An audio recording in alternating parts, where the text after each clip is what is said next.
माँ Ambe recording studio आमी।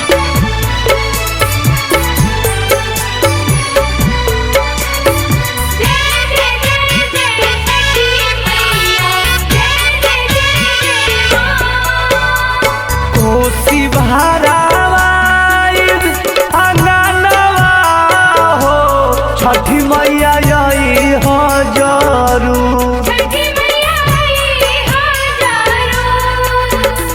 संगहि भूखल बारे सजनवा हो, छठी मैया आई हो जरूर।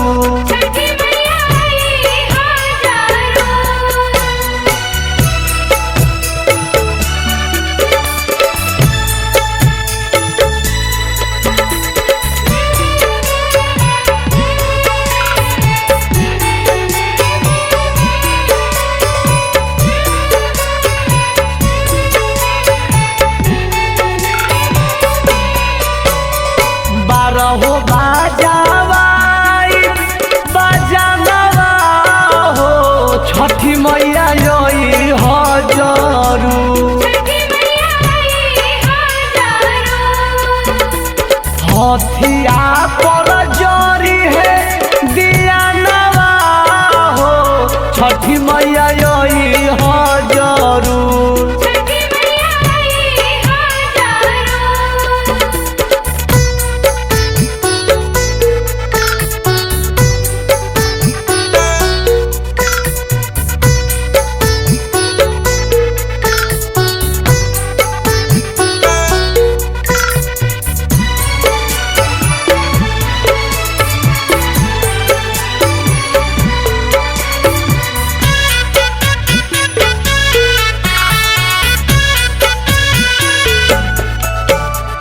बैजुका काली खोले भजनवा हो, छठी मैया आई हो जरूर।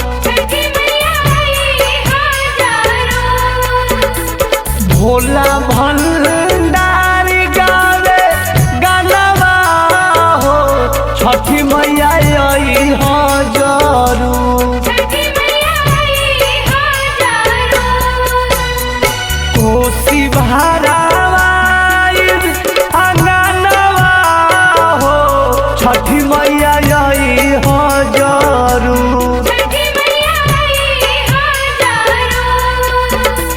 संगहि भूखल बारे सजनवा हो, छठी मैया आई हो जरूर। माँ अम्बे रिकॉर्डिंग स्टूडियो आमी।